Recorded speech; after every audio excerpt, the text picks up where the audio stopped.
everybody. I'm Morgan Donaldson. I'm the director for the Center for Education Policy Analysis here at UConn. And we're very excited to have Dr. Kara Finnigan here to speak with us. Dr. Finnigan is a professor at the Warner School of Education at the University of Rochester, and she's been doing lots of good work on a variety of different topics, including desegregation. Probably many of you are aware of her work on social networks in various urban schools, and we're just very happy to have you here. Thank you for making the trip, which included 2 flights, since Hartford is hard to get to. Rochester is hard to leave. That's right, right. So we are very grateful for your determination in getting here, and we wanted to give you a little UConn gift, so you can keep us in your memories. So Kara will speak for about 45 minutes, and then we'll have a Q&A, and you're welcome to also raise any questions along the way. Great. So thanks. Yes. Thank you. Thanks for coming. And today I'm going to talk a little bit about this work. It's sort of not just one particular study or paper. It's across several years of work that I'm going to be pulling together for you.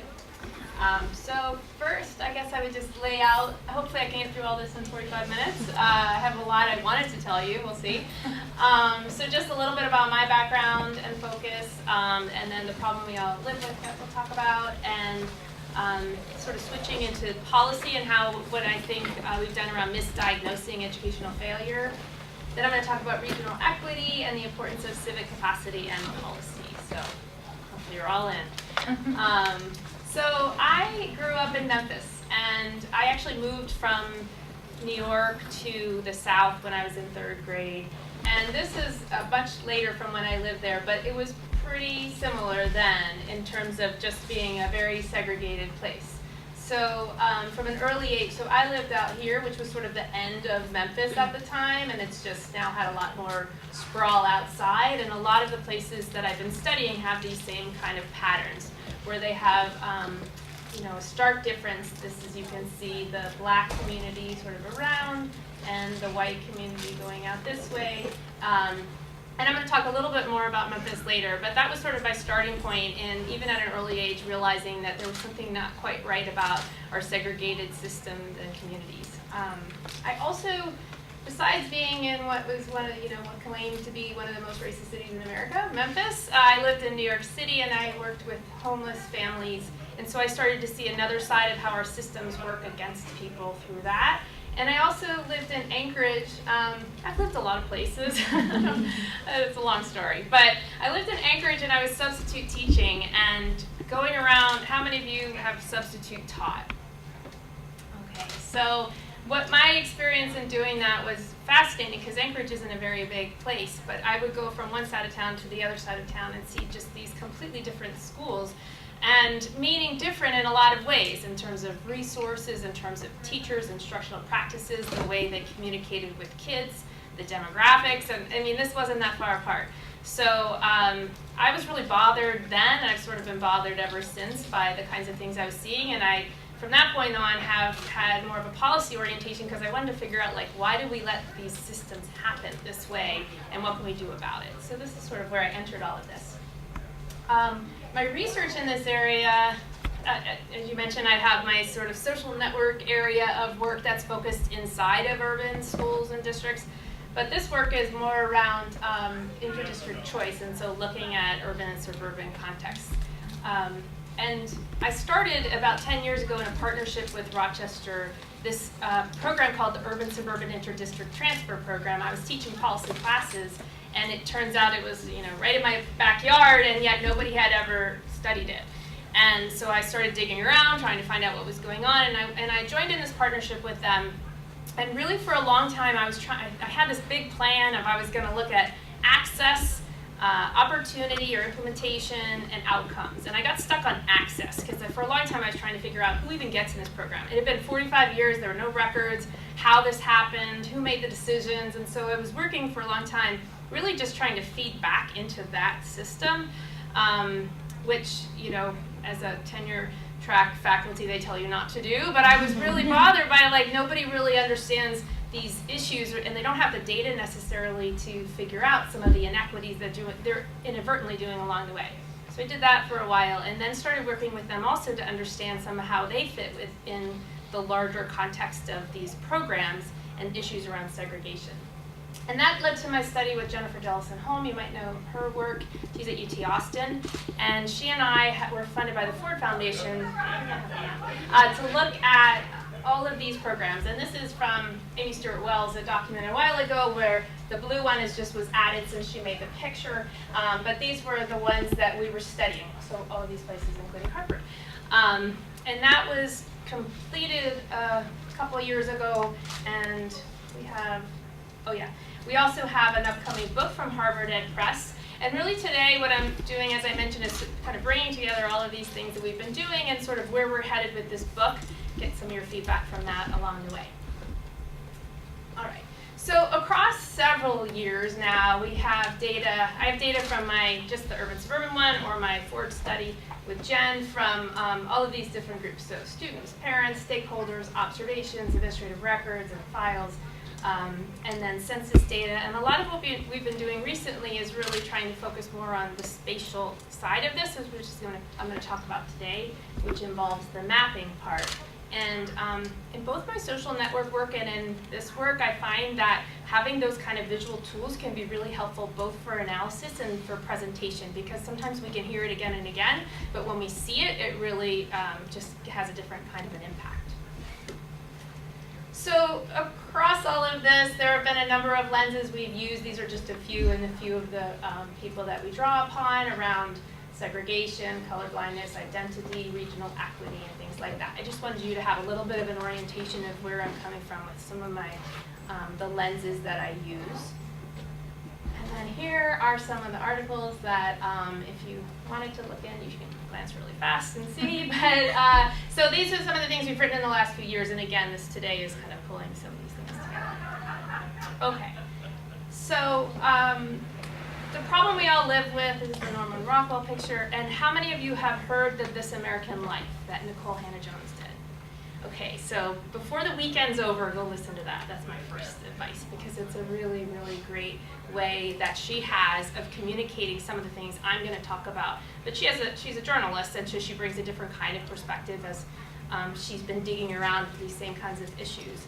And I just heard her talk last week, and so it was really interesting to hear her and the way she brings attention to these things in a very, much broader way than an academic audience can have that impact. And so This American Life, I thought she really did a nice job of pulling that together. But the problem we all live with is segregation, and that's what she talks about in this podcast. So this is, some places are more integrated, but especially the ones that we were in and looking at for this study. And in my own community in Rochester, this is really pretty much what we see, which they're completely separate schools in terms of you can be 5 miles apart and have an all-white school or a majority white school or an all Latino or African American school. And so this is the kind of thing that I'm going to talk about in terms of how we got to this place and why that might be a problem that we want to address. So in the past, some of you may know this, I'm just going to walk through a little bit around the patterns around segregation.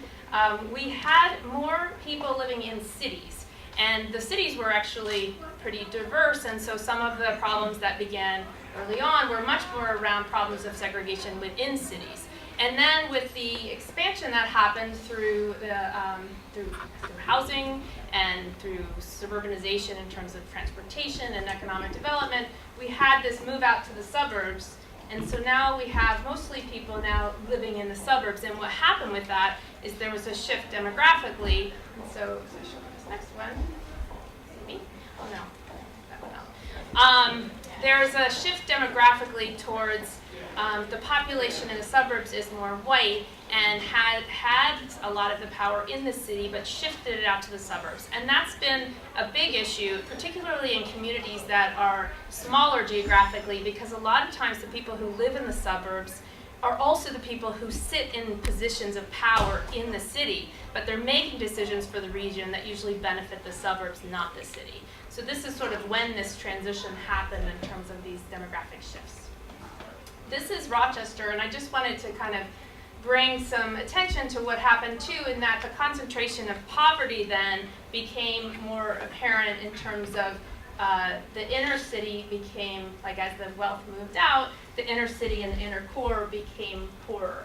And so if you can see in this one, this is kind of recent, and it's a 5-year estimate from the census data, and this is Rochester, these are the surrounding areas. And so this is the living in poverty. So the darkest is around 75% of families living in poverty.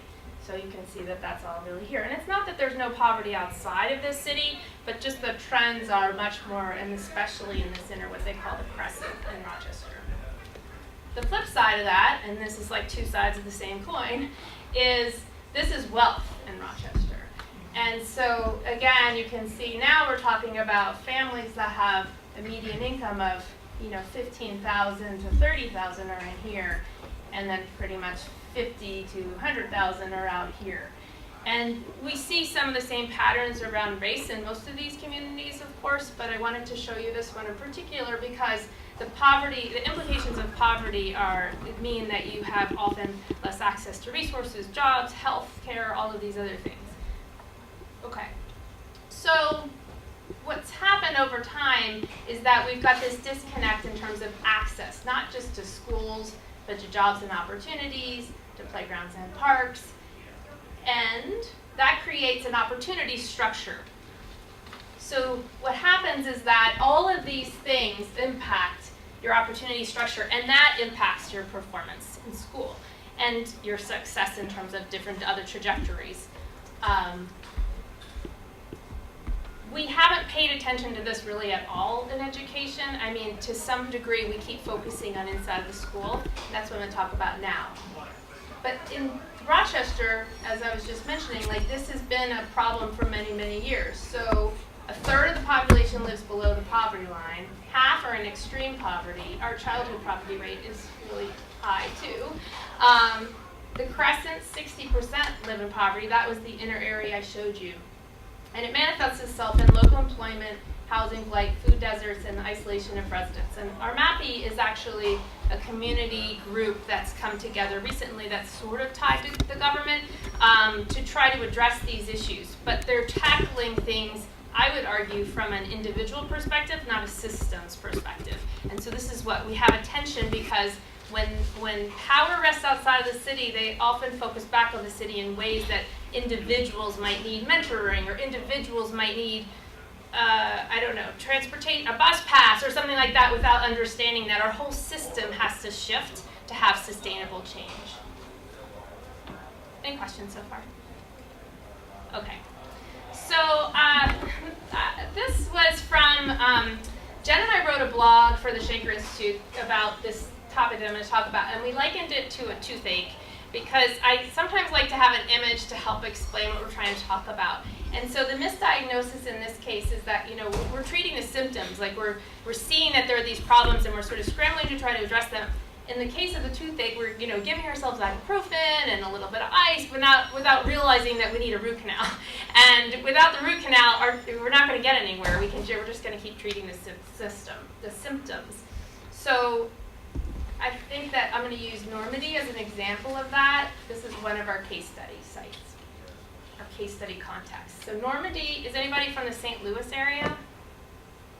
No? Okay. Well, you'll just have to trust it then. So Normandy is actually a school district right outside of St. Louis. It's where Michael Brown went to school. And it had, for a long time, been it had high poverty. It was an African-American community. And St. Louis has had its own struggles, but in some areas you see these places right outside of this city that have some of the same struggles. We don't have that in Rochester. I don't know if you have that here in Hartford, but this is some patterns that we've seen in a few places. So what happened was that over time, there was a state law first that said that a district can lose their accreditation. And when they lose their accreditation, then the students have to be transferred somewhere else. So the problem with this, and a lot of what we argue in terms of thinking about this misdiagnosis, is that it's sort of seen as punitive, like it's Normandy's fault, and so we're going to let kids leave Normandy. Normandy actually has to pay the transportation costs and the tuition to the other districts. So again, they're sort of just funneling money out to somewhere else. Normandy can select the district that kids go to in that area of St. Louis, which is, and actually the district itself doesn't have a say in it, which is kind of an interesting policy. And 25% of the students did end up transferring. So it was a little bit like in No Child Left Behind, how you could transfer out. It was the same kind of idea, but not everybody takes advantage of it for a number of reasons. And it cost the district itself $1.5 million. So this is a struggling district that now is sending out $1.5 million to a not struggling district. So students transferred, and there were two districts that this ended up having to, Normandy and Riverview Gardens. I just wanted to play this for you real quick if it works.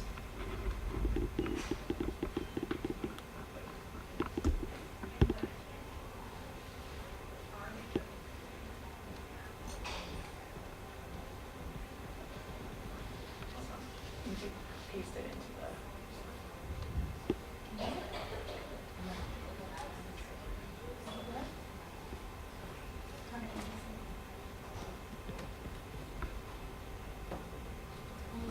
Let me just see if that sounds good.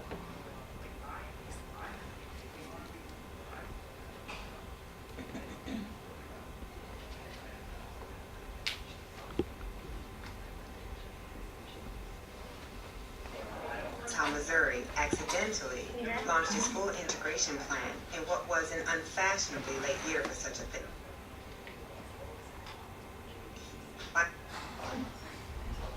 By law, they had no say in the matter. So, a week after the announcement that Normandy would bus kids to Francis Howell, officials there held a town meeting to talk about it. Nidra and Maria decided to go.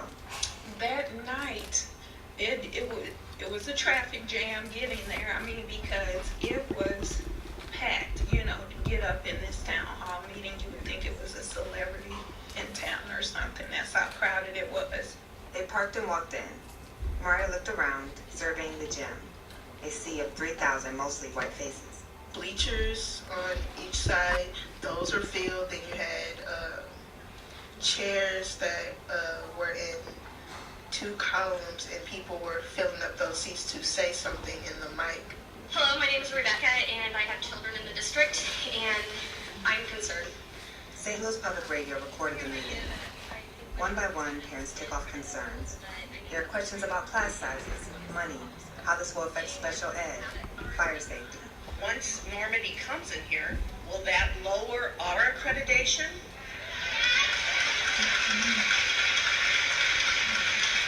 A woman said she was an education professor and warned Francis Howell officials not to be naive about the type of students they'd be receiving. So I'm hoping that their discipline records come with them, like their health records come with them. The elected school board was sitting at tables in the front of the gym. Now and then, one of them jumped in.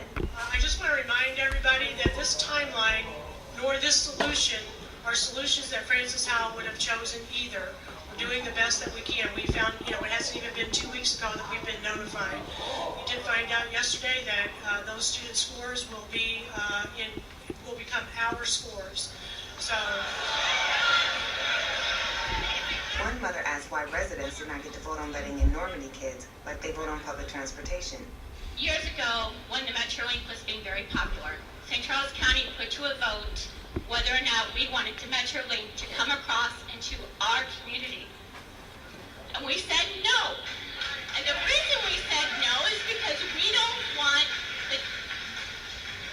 the different areas, and we'll try to be very kind, coming across on our side of the... All right, I'm going to Remind everybody that. I'm going to stop there.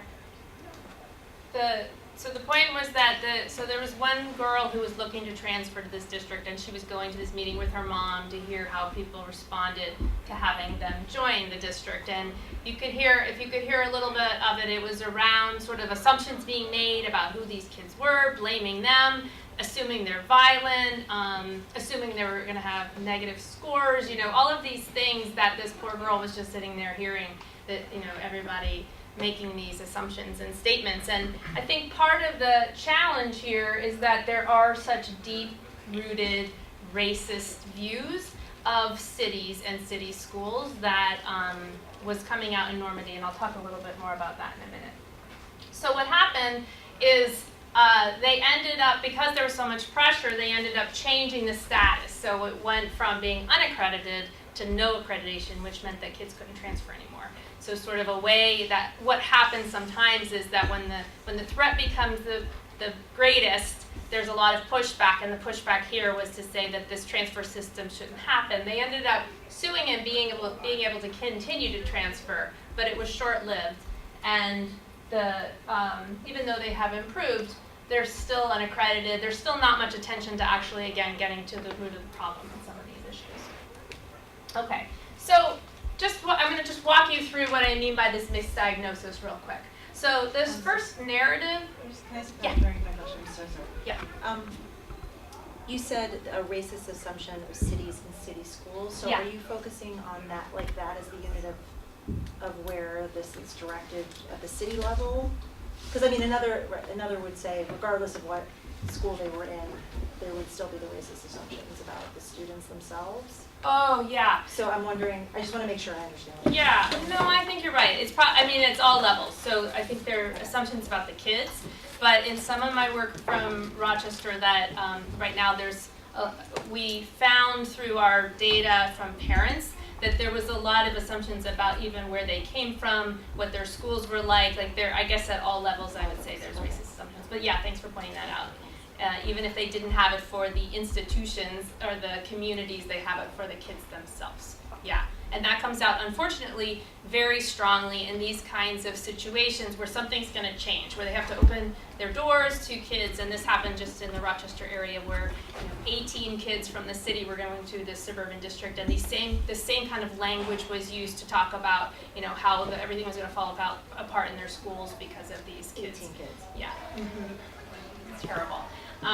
Okay, so the first narrative is changing just within the urban education system, and so in this case, so if you're thinking about what's the problem we're trying to solve, the problem becomes low performance is the result of a lack of standards and accountability, and this is what we've seen for sort of decades in education policy. And the way you then solve that is you improve the incentives, sanctions, and governance structure. Now, that's not to say that some of these things might not be beneficial to schools and might not need to be attended to, but the idea that this is what's going to solve these problems is where I think they're short-sighted. And we haven't seen a lot of changes as a result. So I'm just going to use Milwaukee for an example of that. So this is in the 70s. I guess I lost my.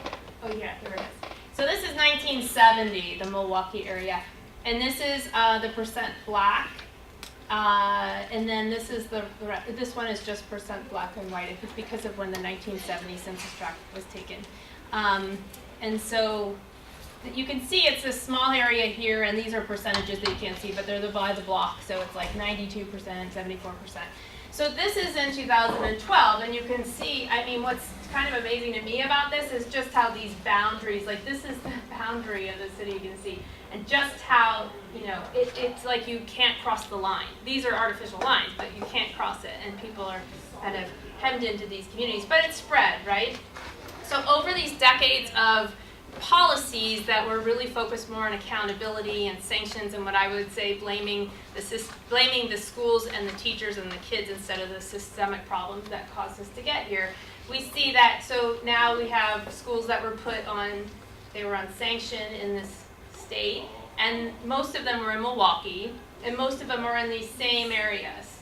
Some of them are a little bit less, they're a little bit more integrated, but for the most part you see this is, again, not getting at some of these bigger issues I think that are going on. Okay, so the next thing that is the narrative that you hear around what the problem is, and the problem there is the result of a lack of investment that's caused decline or deterioration of the community. And so what you see in this solution is really focusing more on revitalizing a neighborhood.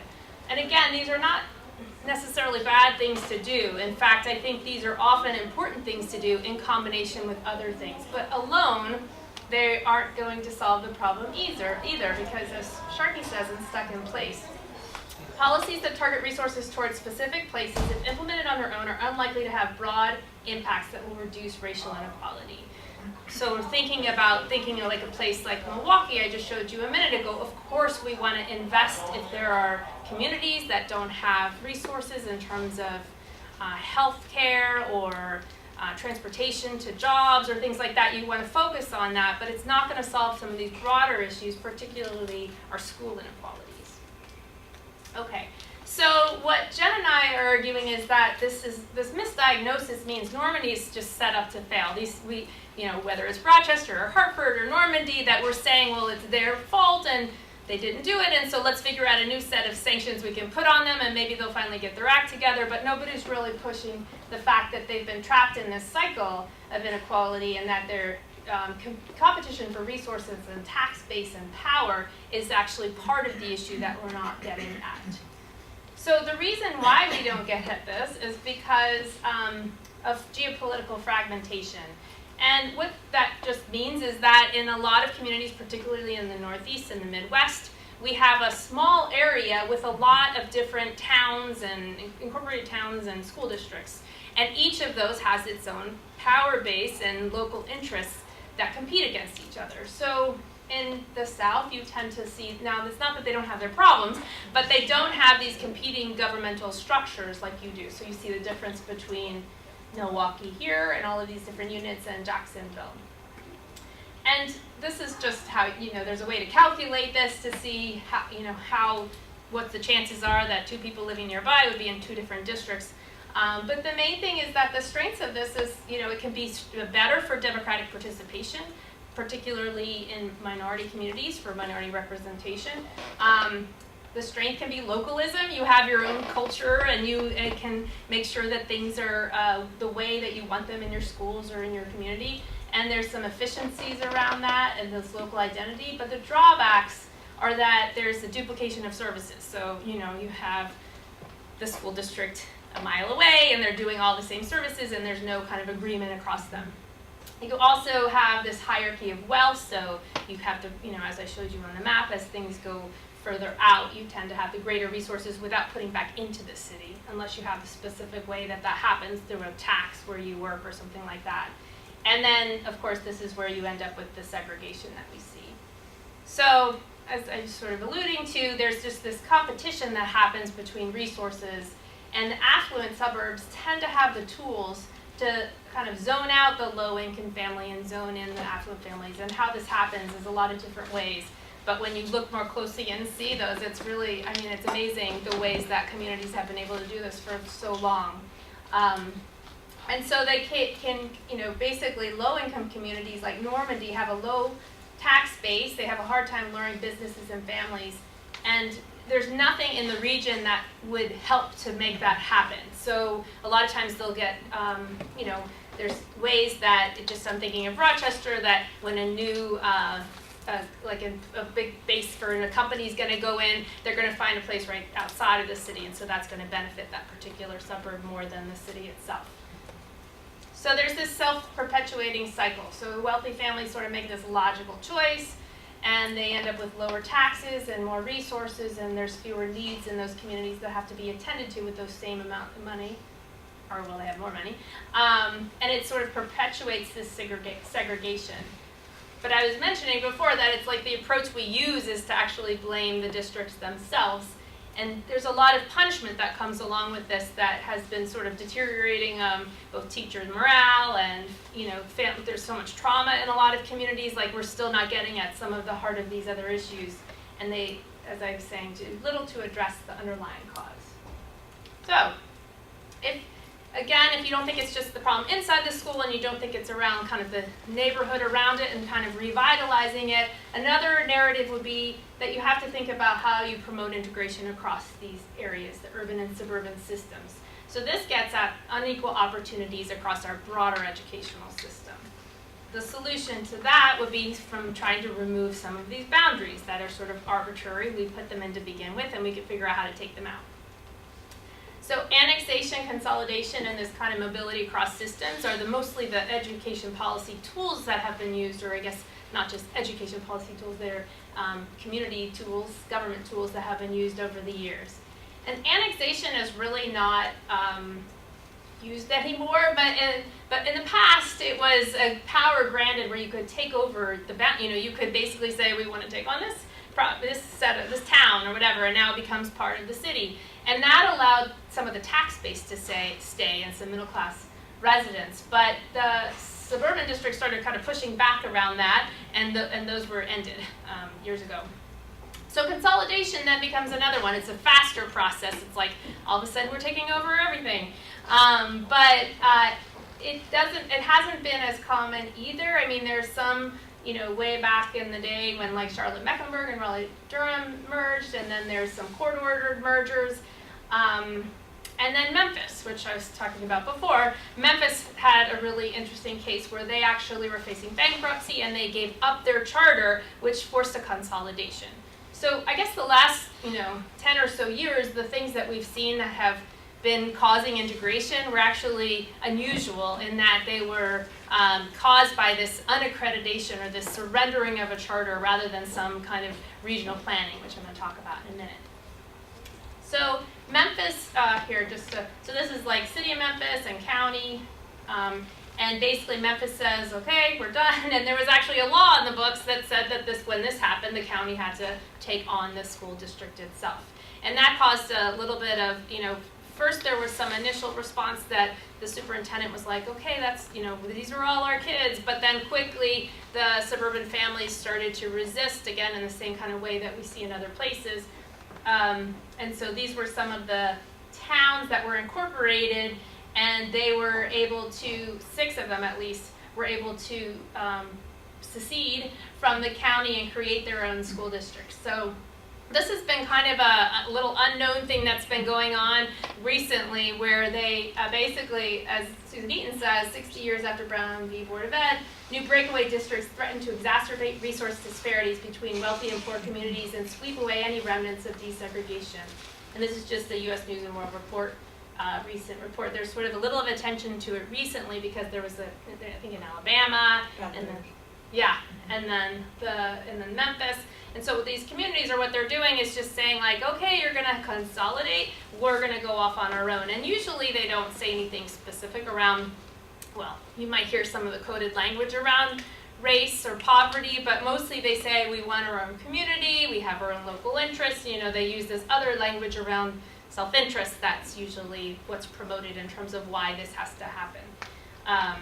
But it has the same impact, basically. If we're trying to work towards greater equity, there's a way that they're managing to kind of push back and limit that. Okay, So, Kara, yeah. So are these, so what's their legal basis for that? They basically got, I think that they went to court and challenged the consolidated because they had their own districts within the county. And then they were managed to get, I guess the judge allowed them to reincorporate or something, or maybe incorporate as a district rather than a town. I can't remember the exact language that was used around it, but it was basically in the courts after the decision that was made.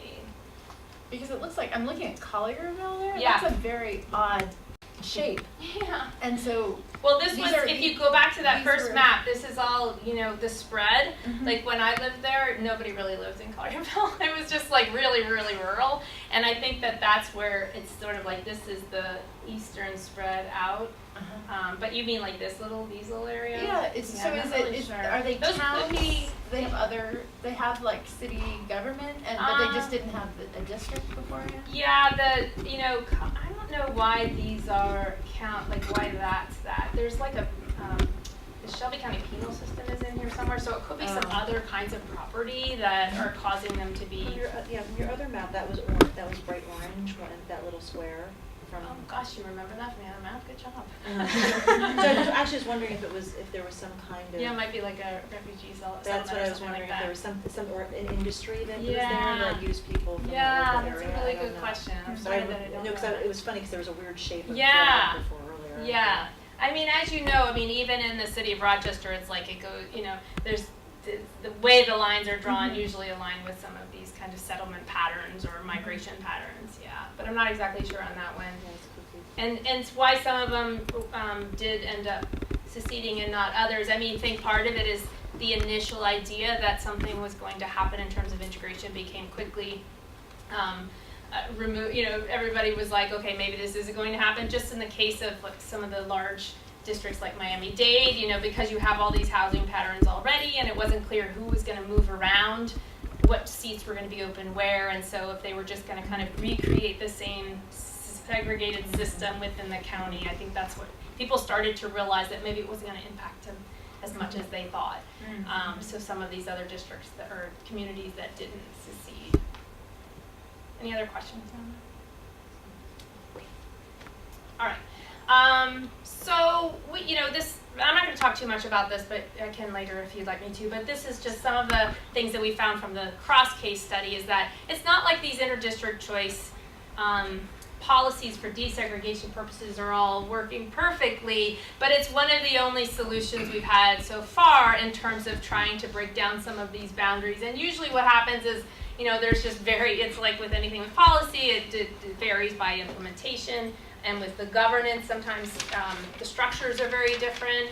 A lot of communities don't have supports for students of color going into these mostly white settings, so it's sort of just a mechanism for movement without an understanding of really, what integration means and what kinds of different supports should happen, or, the pedagogy that should change, or things like that. Like, there's nothing changing necessarily, it's just sort of opening doors to the systems that are segregated to begin with. And some of these are more around like what happens. So there's, a lot of times these things kind of die out because they're politically hanging in a balance. And so the ways that communities like either stop offering seats or, there's other policy demands, like in terms of whether accountability, the greater the accountability, the less likely, as you heard in that clip, if you could hear, they were saying like, what's going to happen, or are we going to be unaccredited, So there's so much pressure people are like pushing back on from these other policies, education policies that work against thinking about regional equity. So the last one is then, not just thinking about how do we move kids across these boundaries, but thinking more around how do we get here in terms of discriminatory policies that created these inequities in a metropolitan area, and what are the broader solutions to that. So this is where a regional equity framework comes in, and Jen and I borrow a lot from John Powell on this. And some others, but I think he thinks about it in the way that we think about it, in terms of like rethinking, how do you have policy around equity, but your unit changes. So you're not thinking necessarily just about cities and just about urban districts, but you're thinking about the whole metropolitan area. Of course, it gets complicated anywhere, how you draw those new boundaries, but thinking of them broader than that we often think about them, which is sort of the city, suburban, rural, breakdown. Sometimes that might involve more of your rural communities, although in a lot of places the suburban sprawl has happened to push communities out so far that a lot of times it just logistically ends up being something that people don't think about because of just the pure distance. But that really depends upon the community, sort of how far out you go. But changing the unit is, I think, the key point here, and keeping equity at the forefront. So Powell says, it offers policymakers a way to reconceptualize metropolitan areas for the common good of all residents, affluent or not.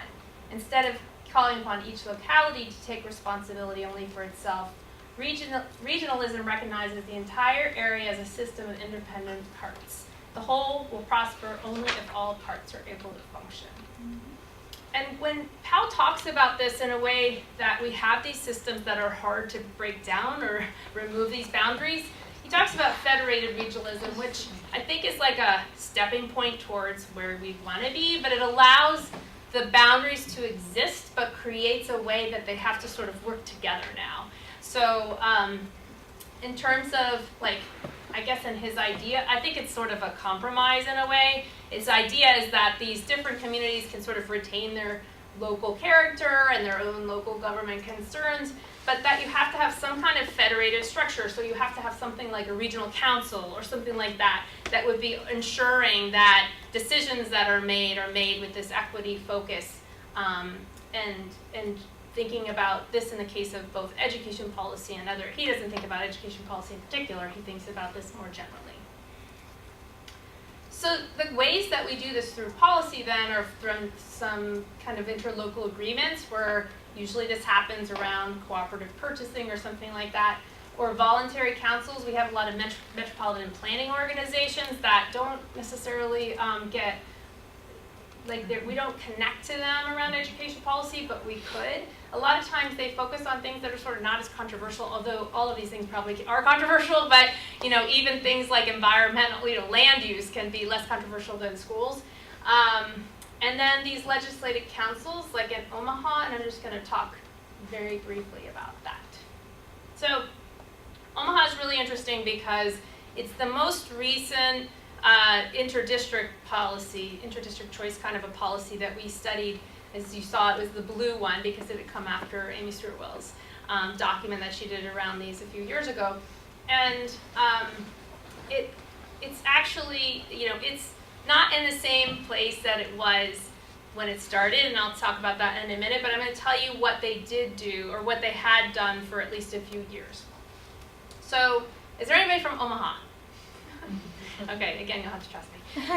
So, Omaha had some, the issues around segregation and inequality were coming to a head, and this was 2005, 2006, 2007 time period, and they were sort of moving towards like a lawsuit. I think the word I wanted. And a lot of times this is what has forced these kinds of issues, is sort of the threat of a lawsuit or the threat of legislation causes people to finally come to the table. So they basically joined together these, I think there are 11 of them, different districts.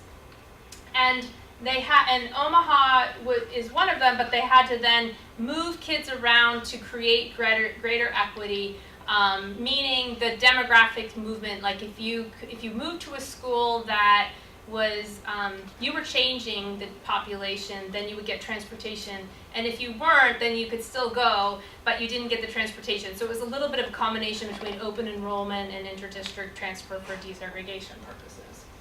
So there was this vision, kind of like what Powell was talking about, where sort of now the interdependency and that all kids, will learn and we're all a bigger community and things like that, were driving the efforts towards this Omaha learning community. So this was, as I was saying, kind of emerged after years of conflict, and it did end up being legislation.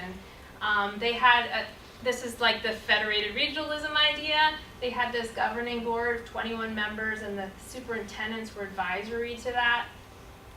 They had a common levy that basically money that was then redistributed across this larger geographic area to create greater equity. And then these were the programs that they had, which involved both this idea of mobility and the idea of place-based investment.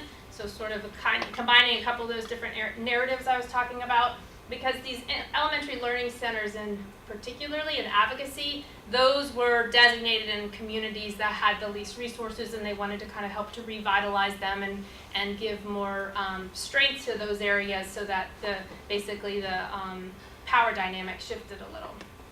And then the open enrollment and magnets that I just mentioned. So this, of course, still had resistance, but it was legislatively passed, and so it wasn't a voluntary program. They actually had to open their doors to some degree, and they had to pay the levy. But I wanted to show this because this is sort of an example that it's the resistance, and you can read the longer thing if you're a fast reader, but mainly, this woman comes up to the superintendent and says, she's really emotional, and she says, my kids have 10 crayons in Elkhorn. It's really sad that kids in Omaha public schools have 5 crayons, but you know what? This thing called One City, One School District comes about, all kids are going to have 8 crayons, and that's over my dead body. My kid's going to have 10 crayons. So he says, I don't know why she thinks that her kids have to have 10 crayons. Like, it's just this idea of, privilege and entitlement, and really thinking that anything that's a gain for anybody else is a loss for me. So they had to work against that. It wasn't all rosy.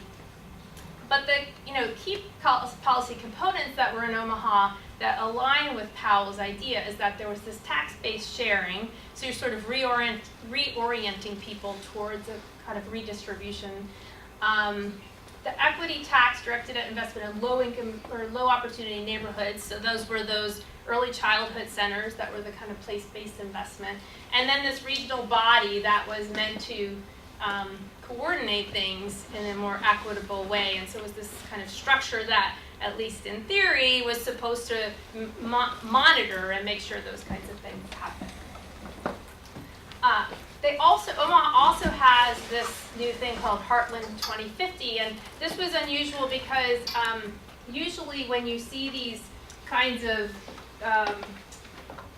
organizations, like in Minneapolis or in Portland, Oregon, where they're regional focus around different things like the metropolitan planning things, you don't see education. So here we have an education committee and health and natural resources and all of these things with equity at its core. So, I mean, this is a really, when I saw it, I was like, oh my goodness, I can't believe it. But it turns out they actually are sort of an advisory board. They don't really have any teeth. They're not an actual governmental structure, so it's, again, movement may be in the right direction, but without any kind of teeth to it or any kind of resources behind it, it's really right now just more of a advocacy kind of thing. Yeah. I just had a question around when the borders and the districts changed. Yeah. So if you said there were 12. In Omaha? Yeah, in Omaha there were 12 before, and now there's 6. No, I'm sorry, that was in Memphis. There were 6 that had moved out, but in Omaha, they actually didn't change the actual borders. This was the kind of federated regionalism idea, where all of the borders stayed the same. It's just they allowed more fluidity across the borders, versus having a consolidation kind of thing where they would all become one. So they left the borders intact, but required that there was movement across them, and whether that happened or not became a political process itself and an implementation issue around the logistics of transportation and things like that.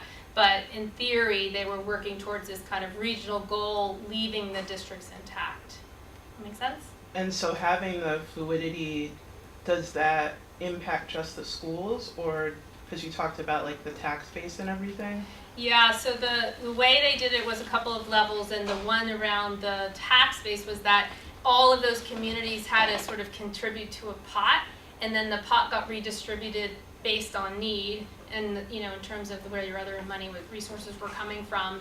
But one of the drawbacks was that as Omaha was getting more money from that, then the state started to pull away money. So there was an unintended consequence that it ended up that some of the places that needed the resources most that were supposed to get it ended up getting fewer resources because the state realized this money was going there. So it didn't work out in the way they exactly planned, but the idea was that the shift towards, if everybody had to put in a little bit and then redistribute it to where it needed to go, that there would be greater equity in the long run. Yeah. Sorry, on that note, is that in addition to existing tax base? Like, yeah. It's a supplement, Yeah. That's a plan. Okay. Mm-hmm. So, all right. So that's interesting. So it wouldn't necessarily though address any kind of inequity in tax base in a local area to what goes for No, students. it was a little bit more of just Okay. trying to kind of, I guess, reinvigorate certain things that they could do in these communities. Okay. So that, and a little bit more of an idea of a common, the common levy, the common good, collective goals and things like that. In the end, I mean, these things remain in a political balance. This is why I'm going to move quickly to civic capacity, because over time there was pushback, and actually the common levy is now gone, and let me show you the list. So they still have this, the governing board, and they still have these. And that's a common response because now we don't have to worry about the movement across the borders. The pushback is, let's just focus on the place-based investment, and the council was just overseeing that now. And so the common levy and this open enrollment and magnet stuff, those fell by the wayside. So the sad story of Omaha is that that's not the case anymore. Okay. I think so this is one of the stakeholders in Omaha. It says exactly what John Powell says, which is that he thought the common levy was good because if we're economically interdependent on each other for the health and well-being of those various boundaries that we love so much, aren't we equally impacted if we have literally a whole generation of students who are not succeeding in school?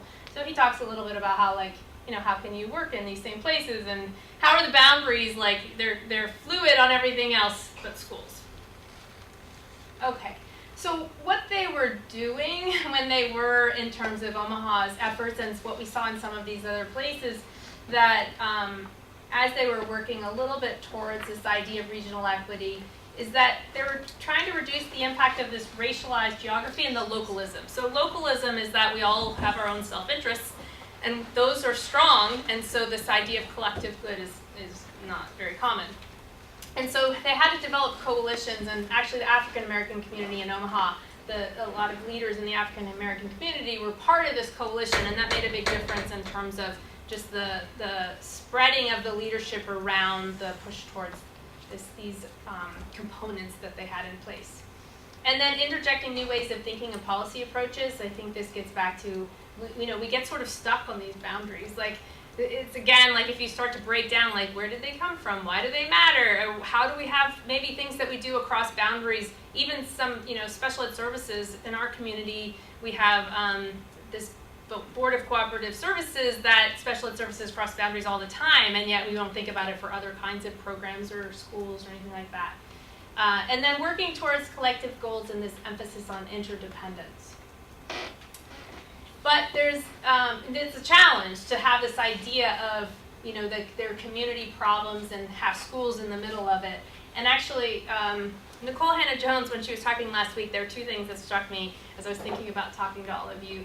One is that she laid out all of the problems in terms of segregation, and then somebody said, so what do we do? How do we fix it? And she's like, that's not my problem. I'm just telling you what it is, you know. And I was thinking, well, that's where policy comes in, and policy and politics, because we do have things that we know that can actually break some of these things down if we can just have the will to do them, or some kind of lever to make them happen.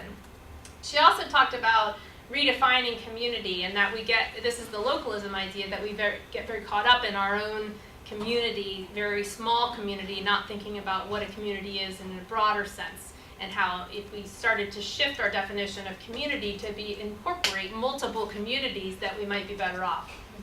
And then the engagement of a broad-based network that, you know, is not deliberation, but also action. That's kind of getting back to the Heartland 2050. I was so excited until I saw that they can't do anything. So it can't just be deliberation. I mean, that's a starting point, and some of it is like through policy, you're kind of softening people to the idea, and maybe the more they see that visual, they'll start to think about it, but at some point action has to happen. And that you can build upon structures that we already have and relationships that exist. And again, we have these metro planning organizations, and we don't really utilize them in the ways that we could, particularly around these kind of education issues.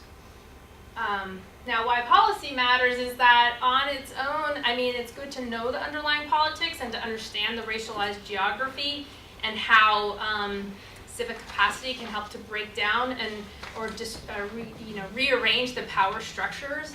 But the reality is, in most places, the external pressure has helped, whether it's the threat of a lawsuit or legislative action.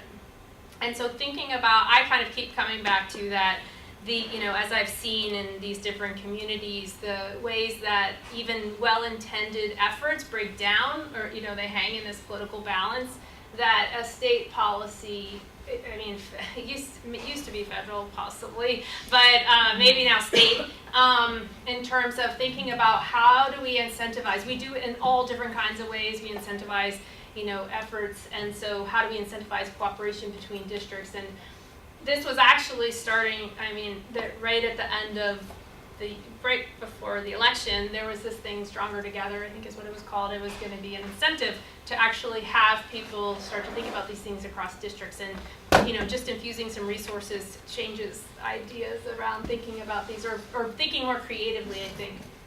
And finally, thinking about the collaboration between school districts and these metropolitan councils. That would take, again, more of a state, either, there could be mandates or there could be incentives to really start to push people to think differently about how education fits within these other these other policy areas like transportation and economic development.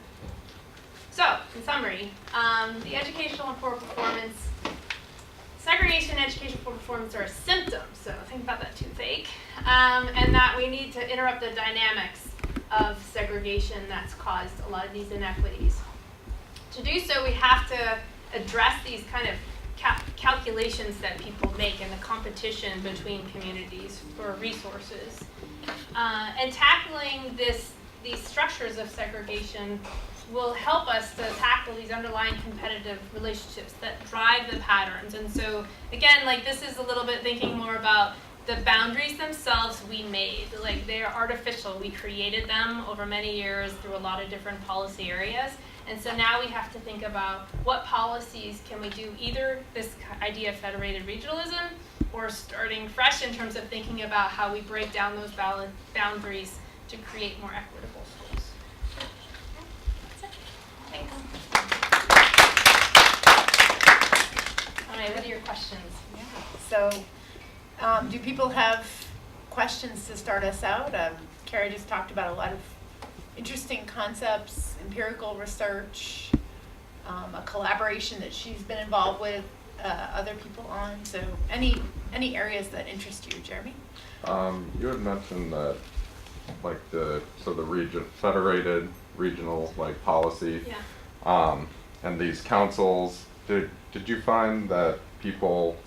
So, and then you had mentioned at the very beginning that power, like the power sources themselves, even if they're not in cities, are still operating within the cities and controlling that. So, I'm wondering if you found, as these regional groups were being formed, if the people who were already in power end up in power. just gained a new position of power, or if there were new voices introduced. Yeah, I mean, I'll just speak to Rochester for that one, not the Omaha one, but that anti-poverty initiative that I was mentioning. Yeah, you're exactly right. Unfortunately, the power base is so strong that the voices that are heard in that group, I think, tend to be the voices that have been heard. So that dynamic has not been broken up at all. And I think what the reality for me on that was that it's called the Rochester Monroe Anti-Poverty Initiative, and so Monroe's our county, and so you would think that there would have been, again, some of these like broader county metropolitan area solutions, but instead there weren't. It was just Rochester City. So it came back to that idea of this is a city problem, we're going to fix it in the city, and I think for some of the reasons you're saying.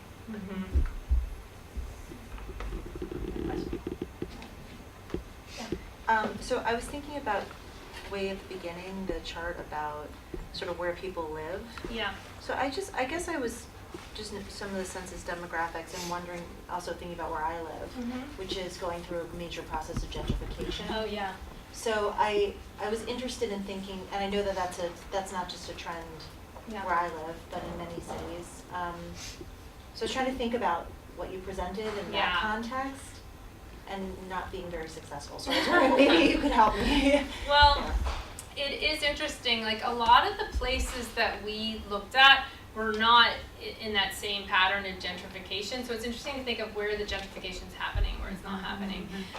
But we did talk a little bit, Sarah and I talked a little bit before about East Palo Alto, which is one of the areas in our study, which is outside of in the San Francisco area, and the gentrification happening there. And I think that, what was interesting, because I was just looking into what was going on in East Palo Alto, which had been, again, sort of locked in by a highway, and it was kind of isolated from the other communities, and in a very wealthy area, and so they've been struggling in terms of having access to resources, tax-based, and all of these things. But as the Bay Area has gotten more expensive, all of a sudden it's very attractive land for people to move into, and what that means to a community, I think in this case is, I wasn't exactly sure yet, but what I was noticing is that it didn't seem like the schools had been affected yet. I think because, I don't know if people were moving in without school-age children, if they're still sending their kids, to private schools or what. But it looked like the community had lost a lot of its own culture and its own resources that they had for these sort of, It was like the IKEA had moved in, but they didn't have their local barbershop anymore, things like that. So the community was just in a process of changing. But what that meant, I think mostly what that's going to mean is just driving out families. I don't know, I'm not really sure that we'll see integration because of the extreme situation in terms, well, at least in there, the housing prices it's such a big change that I don't think a lot of families can afford it. But I don't know in terms of your experience here if that gentrification is happening in such an extreme way. Well, I live in Somerville now, but it's an interesting question because Somerville had been affordable for many years, and now they're extending. So it's interesting because some of the investments that you're talking about, so extension of our trains, subways coming to us. We just passed in the city a major bond, $100 million for a new high school. Wow. And it's the first year that the increasing or steady enrollment after like second, third grade. Interesting. So, but a lot of attention, at least in my town, to any new buildings that are being built or integrated homes in terms of they have to provide variable access on how much things cost. But it's just interesting because it seems like based on this idea, it increases the tax base. Yeah. If you can keep people there. Yeah. But then who will end up using the schools in the long run is a big question mark. So I'm just trying to noodle on that a little bit. I think it's a really good question. I think I don't know that we know yet in terms of the patterns and how, or which ways, there's probably a number of different ways that things could happen, and whether they move towards this kind of idea of a more stable, integrated community that has schools that are, accessed by all different groups, or whether they end up pushing people out, and sort of the idea that this was going to be a more integrated community can change pretty quickly if it's not affordable for people. Yeah.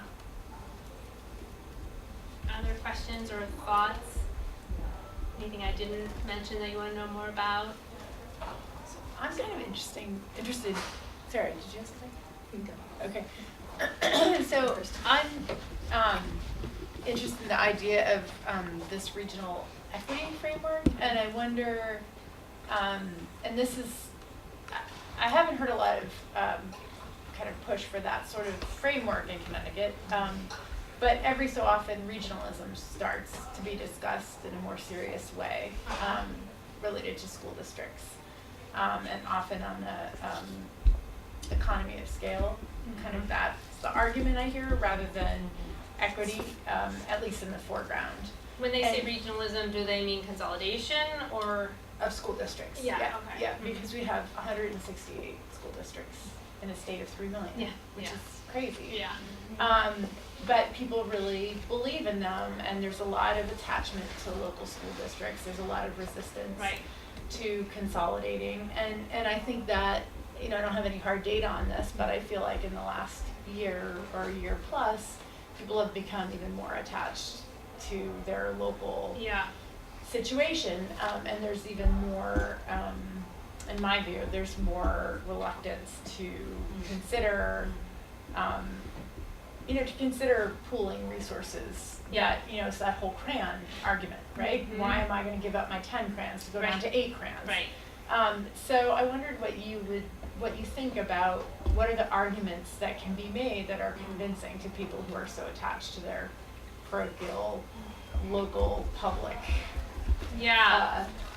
district or school. I mean, the way I guess I've thought about that, and Jen and I have written a little bit about this, is trying to think about what are the incentive structure or the consequences of it. And so one of them that comes up a lot is around accountability, especially, maybe that's died down a little, but especially like a year or two ago. And so one of the things that we were thinking could be a strategy is to hold districts harmless in terms of, the big fear is we're going to bring in all these people, and there is adjustment for kids. They move to a different district that, you just don't know if they have had the same kinds of pathways. I mean, just within the area alone, I know that different school districts do different things around algebra or whatever it is, and so there's this idea that kids might come in and have an adjustment that could affect overall aggregate scores, and so if that's the worry, that you'd have to hold schools harmless so they wouldn't be penalized for that, or hold districts harmless. So that's one thing that we were thinking, is sort of take off that, at least take the argument off the table, that that's part of the problem. And another thing that, I feel like when there's always budgetary issues, and so thinking around, a lot of places need to upgrade buildings, or they want resources towards new programs or things like that. And so having, this is the incentive part, like having incentives where you could have resources that for certain proportions of students that you take from other districts that affect your demographics. So say it's a majority white school district and maybe the community is 30% African American, and so you're trying to work towards those numbers. I think you have some of that in Hartford and some of your magnet schools. But that there's an incentive so that you can say, like, well, we're going to put resources towards a performing arts magnet school, and we need a new theater or whatever, and that can be part of the draw. But like building it in together might be a way to just break down. I guess I think what I've been looking for is, how do you take the arguments off the table? And usually, resources or accountability seem to come up in a lot of our conversations with the different stakeholders as to the resistance. But I don't know, there's probably other strategies you could use. I think the consolidation thing is really interesting. I mean, years ago, New York State had, I guess I'm just about to ruin my argument, but New York State had this money towards consolidation of districts, and districts were so reluctant to do that. And so, again, part of it is trying to figure out, like, what is it that people are threatened by? And some of it is, like, these people have gone to these schools and they have a sort of connection to this, whatever, the football team or whatever it is. They're worried if those competing teams combine, what are we going to do? We won't have anybody to fight against. So there's a way that it's very in deep-seated views, but I think that, most districts do not have a lot of extra resources, or if they do, they want more. So trying to think of how you build into the needs that they have, and they're going to be different in every community, but I think that there's probably enough that you could tap into that you might at least get their interest to talk. We had, in New York State, they had the money from the feds that was going through the school improvement grants to schools through states. In New York State, they tied, or they at least had some requirements when John King was the commissioner, that it goes towards socioeconomic integration. And what was fascinating is I've been working with this group for 10 years, and it's like, we'll take a few kids in our district has been, there's not been a lot of people coming to the table to rethink this, but these resources that were coming in really did get people to the table. I was on this task force, and there were about 20 people in the room from city and suburban districts, and they were trying to think of programs, like whether it was preschool or Spanish immersion or the P-Tech programs, like things that could draw people across boundaries. And of course, when that money went away, the task force went away, and so you need some things to sustain it, and that's probably the bigger problem, is like, maybe you can get everybody in the door, but then how do you sustain it? I think that's a little harder. Other questions? I have a question that overlaps a little bit with Morgan's, but so I'm interested in sort of the state incentives, and I'm wondering, what are sort of, what would state, it almost sounds like we're saying, like, let's pay less attention to what districts are doing. We now need to think about, like, what's happening at the state level, so within the State Department of Education. Yeah. Maybe. Are those the people, like, is there something that either happened in any of these cases at the state level where we could sort of, or are there any implications from the findings that we could say, hey, state administrators, these are some things to be aware of, or ways to bring districts together, or things not to do? Or is it somewhere else at the state level? Yeah, that's a good question. I mean, I think there's probably a way that if you could, the state does a lot, I'm just thinking of New York, so you guys can think about Connecticut if it has the same kind of thing. There's been a lot around regional economic development. And a lot of, even, in a weird way, what happens is their regions are now competing against each other. Governor Cuomo is big on the competition, and so instead of having it be the city against the suburbs, now the whole Monroe County Finger Lakes area is competing against Binghamton's area or something like that. And so it does redefine community a little bit, because now our community is our region. But there have been a lot that has come from the governor's office towards those economic development issues that cover a lot of different things. That I think if you could build in integration, education, and housing into those things, maybe it is outside of education to begin with to kind of push the issues, because I'm not sure that right now, at least in the states that we're in, and thinking about New York in particular, the regions have not been thinking in a way that would break these down, unless they went for, I guess the way that I think it could happen in New York are these county level groups that already do provide a lot of services. So if you could figure out something to, again, if you could build upon some mechanism or institution that already exists, you're probably halfway there rather than starting from scratch. And so those would be another way that I think the education groups might think, oh, okay, I get it, like I see it. Whereas I think there might be even a benefit to going outside of education to build upon these metropolitan councils. That's where I would, but I don't know an example yet. So I guess this is partly trying to figure out, like, how do you push people towards something that, when usually it doesn't get far. I mean, many of these things start, like Omaha, and it was pretty amazing how it was aligned with this regional equity framework, and has these different components. But then the political, it's just so tenuous. You need to have a stronger coalition that's not going to let it go. And a lot of times people make a moral argument around these things, which is not going to go very far in terms of governmental interventions. You need to have more efficiency arguments and economies of scale arguments, or things like that that really can help people to kind of keep it going when the politics are so strong.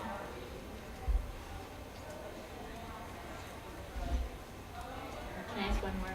It's up to them. I don't know. Yes, go for it. Is the mayor, were mayors attached in any of these shifts, or was there like a mayoral change that? I don't think mayors are involved in any of these that I can think of. Oh, that's really interesting. No, mayors have been kind of on the outside of these. I think we have a couple mayors in Connecticut that are taking some leadership. We're taking some steps. We won't say leadership. Taking it somewhere. Yeah. Taking something somewhere. That's good. Yeah. Sorry, I'm just thinking out loud. Yeah, no, I think that's really interesting. Yeah. I can't think of any mayors that stand out to me in our districts, or in our context that we're looking at. Yeah. I don't know how to like say this in a way that's not like very spicy, so I'm just gonna try to try to figure out how to. So hearing you talk, I'm wondering about sort of like what's clearly these are like your true fake, okay? Like Yeah. clearly we see lots of manifestations of problems. Yeah.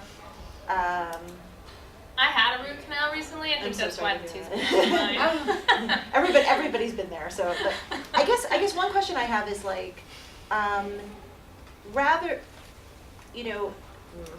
okay. So, what about something like saying, for example, that our tax system and way of funding schools is inherently, let's say, both racist and inequitable, and rather than trying to plop down a policy on top of a rotten nerve. Yeah. I guess I'm just trying to think about solutions. Yeah. So, and also the framing of how the problem is being framed. So I guess my question to you is sort of like alternate, like, and I realize what I'm doing is kind of spicy. So I'm just trying to negotiate all that at the same time. Okay. But like, what if I just said, basically I said to you, this is really interesting. But at the end of the day, sort of like the capitalistic principles of, basically residential taxes as funding schools is never, like, that's the biggest gap here, hypothetically. I can think of a lot of different answers, right? Yeah. So can you help me negotiate that, I guess, is the question. Because I guess, each one of these are incentives, but they're incentives on top of an unjust system. Right. So I'm just trying to make sense of that. So do you think that if we were to change the tax or the financing of schools, do you think that the school system, so think about Hartford, like with the funding, would it change the I think it would dramatically change, let's say, like the neighborhood schools and what kind of access to resources they have, right? I mean, I'm not an expert in CHEP or desegregation in Hartford, so I don't want to speak out of turn. But I'm just wondering, because it seems like, at least in this argument to some extent, so much of it has to do with who has money and who doesn't, and then sort of the social reproduction on the schools as a result of that. Yeah. So I guess my question is desegregation a red herring in the sense of if everybody had access to really, you know, this is not to say that institutional racism and all these other things, but I just am wondering, like, why are we solving, I guess, the problem at that top level? And I like this idea of the consolidated, looking across the regional kind of, but I'm just wondering, is that tinkering around the edges of a bigger problem where, like, if there's always going to be, we're already starting at such a huge deficit in terms of what's going on, is that going to get us to where we want to be? Because we've had schools, I guess I also say this because we have schools in the ring of Hartford that there were financial incentives and they were in actual, like, financial problems and they still wouldn't take the money because that meant they had to take kids that they didn't want. Yeah. So, which suggests to me that these are a little bit more intractable than just about incentives vis-a-vis resources. Yeah, I mean, I think you're getting at two or maybe more different issues. I think one is that I don't believe that we'll ever have separate and equal systems. So I think that the idea that we could create those, I guess I feel like that would be not viable because they'll never, the way the power dynamics are and the resources are, I think that especially to scale up, it's not that we wouldn't have some places that might do well, like we always do, but we wouldn't have a whole system change.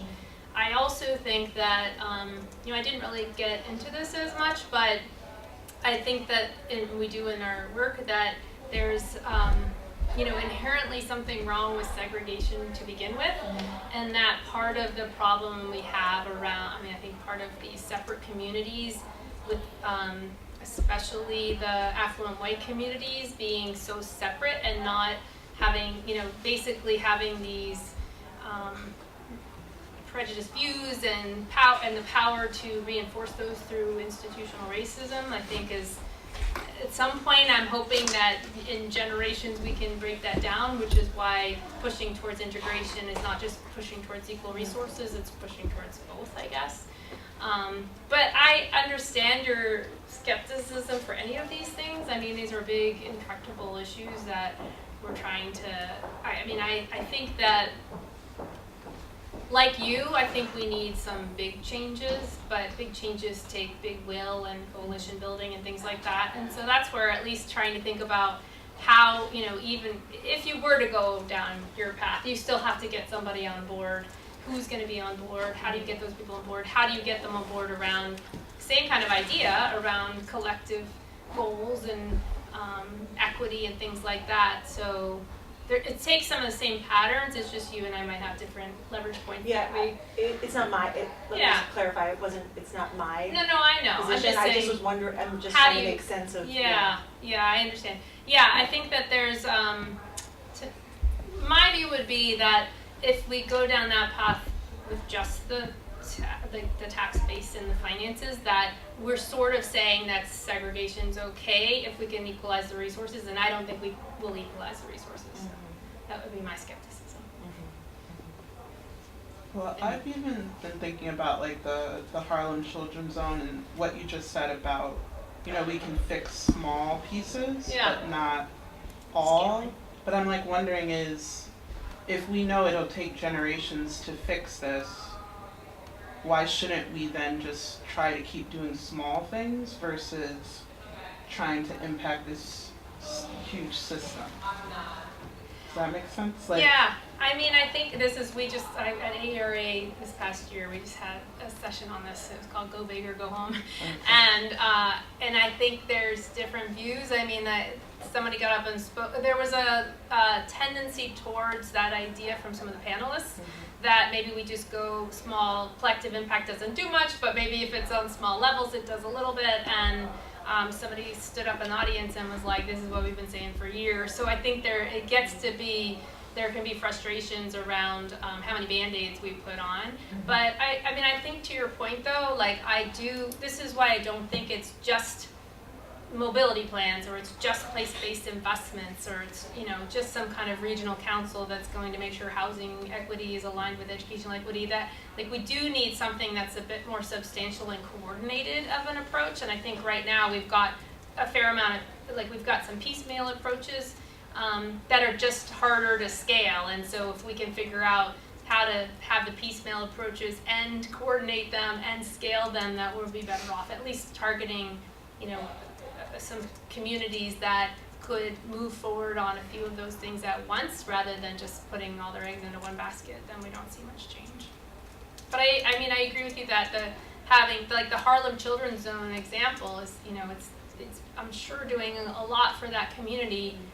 Our community tried it and didn't get very far, and now we have two different initiatives where, you know, it's a little block is being helped, and I feel like I'm impatient a little bit. I'm trying to figure out, like, how do we get past that block, and, you know, what if you don't live on that block? And so this is where my systems level view comes in, like, how do we push further on the whole system?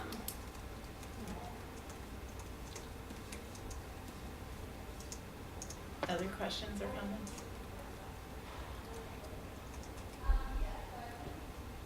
Well, this has been really great, and it's really, I forgot to say in the beginning, that it's really relevant here with the chef desegregation and the CJEF lawsuit, which was had to wait like 15 years before the judge finally called it to trial last year. Yeah. And it's being appealed, and then there's all this interesting stuff going on. So it's, you know, we have it's an issue for the big cities like Hartford and Bridgeport, but we have smaller cities like New London, which is 1 square mile. Wow.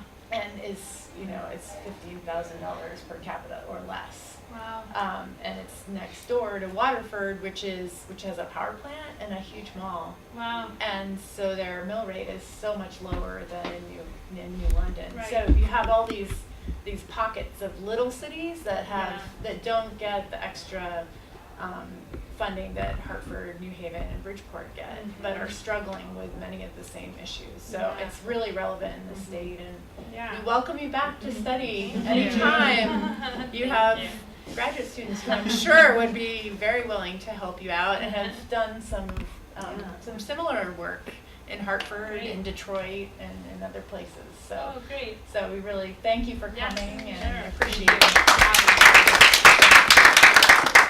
So for the students, we're going to meet in this room. So if you want to just take a break and then come back. And so thanks everyone for coming.